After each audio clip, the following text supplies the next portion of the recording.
Tulsa officials turned down all the offers under the guise of handling the problems themselves. From a 10-room and basement modern brick home, I'm now living in my coal barn. From a 5-chair enamel barber shop with 4 workmen and a porter to a razor strap and a folding chair on the sidewalk. Didn't have one thing left and never received a dime. Up until this day, they never. And it ought to be added in order they ought to be made pay. Even the children that suffered. Our children have suffered because their parents lost everything they had, and the children weren't able to get along, and they were doing fine. The Red Cross took donations and performed an admirable job with little help from government officials. Returning to the Red Cross headquarters, I found rows of women, men, and children waiting their turn to receive clothing, such as was obtainable. And the thing that I could not understand was why these innocent people who were helpless as babes were placed under guard. Nevertheless, heavily armed guards were all around the building. Some were kind and manly. Others were beasts dressed in uniforms. I went upstairs into the clothing room in a quest of a change of clothing for my little girl. Having worked hard always for an independent living, thereby being able to have what I wanted within reason, this was wormwood and gall to me. Just to be standing around waiting to get a change of secondhand clothing. But what could I do? What we had on was soiled. They being all we had, and I was not yet permitted to go to town and purchase more. The primary rooms of the Booker Washington School were converted into an emergency hospital.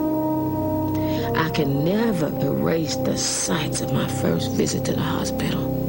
There were men wounded in every conceivable way, like soldiers after a big battle.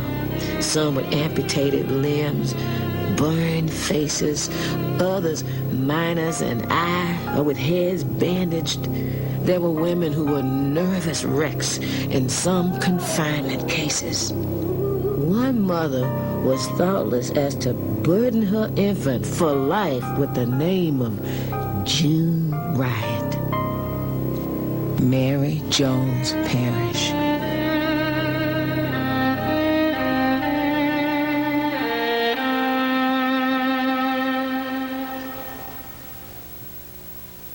$1,400 claims were made by black citizens for their losses during this riot.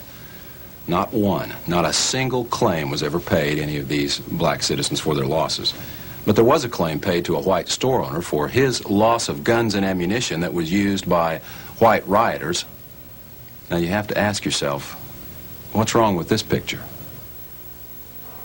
Many humorous instances might be cited of claims presented by innocent bystanders for the payment of doctor bills.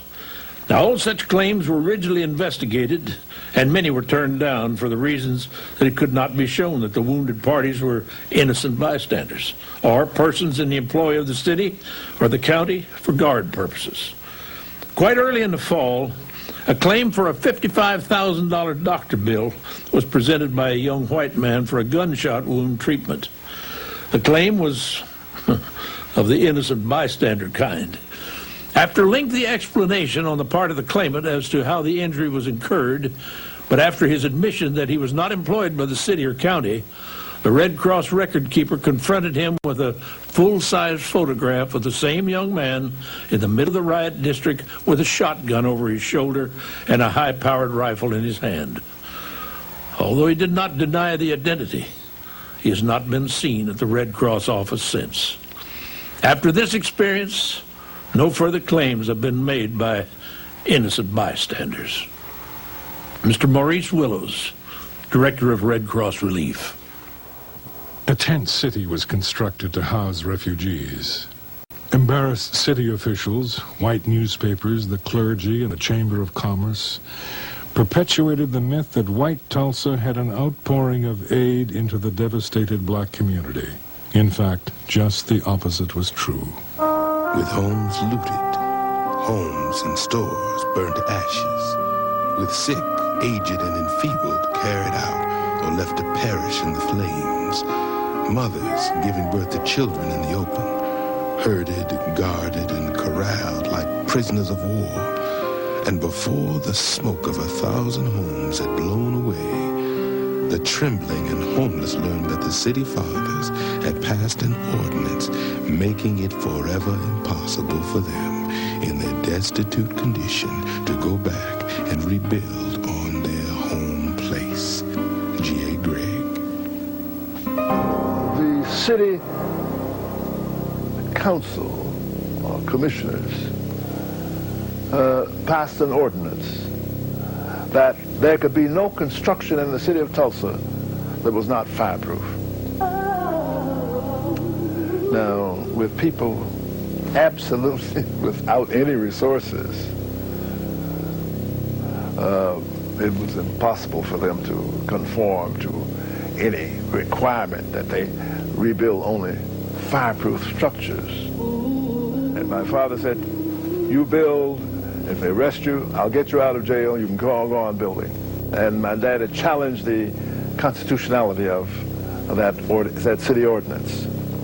And the Supreme Court of the state of Oklahoma declared that ordinance unconstitutional as being a frivolous piece of legislation designed to keep blacks down. With their hearts bleeding, their homes and all of the relics that make the memories of life's past sustaining, with shocking realization that their families are broken and scattered and fearing the mob, with trembly, weak, hungry, and hungerless bodies compelled to be in the stalls of the fairgrounds under a heavy, cruel guard who greets them with harsh orders and vulgar language, while suffering all this and more. The mayor, commissioners, the real estate exchange, the welfare board are like those who crucified Christ, casted lots for the Negro's hard-earned land. G.A. Gregg. Not only was the area declared a fire zone, which effectively was designed to prevent it from being rebuilt, but then amazingly, just incredibly, the city fathers put the land up for sale. Through the Reconstruction Committee appointed by the mayor and city commissioners June 14th, Tulsa extends a welcoming hand to wholesale houses and industrial plants, which are to be located on the trackage property in Little Africa, swept by fire, and which is now within the city fire limits, restricted to the erection of fire-resisting buildings. The committee also expressed a sentiment in favor of using a part of the burned area for a Union Station whenever such a project is ready for consideration by the railroads entering Tulsa. Tulsa World, June 15th, 1921. In order to help people get in touch with their loved ones who were anxious to hear from them, Mr. Theo Bowman, the Oklahoma Sun, succeeded in getting out a little daily paper. Each day he would publish these lists. Each day people sat under the tent and watched for these lists as well as the lists of dead in the big dailies. The dead were so quickly disposed of on that night and day until it was impossible to ever get an exact record of the dead and wounded. A cousin and I decided to go visit somebody, and we passed down by the cemetery there at 11th and Lewis, the old Oak Lawn Cemetery. And as we went down 11th Street, we saw a bunch of men working, digging a pit, evidently, and we noticed a bunch of wooden crates lying around. So we were very curious about it, so we went in to have a look. And we walked up to the first crate, and we were unnoticed by the men. And we opened the first crate, looked in, and there were the bodies of 3 black men.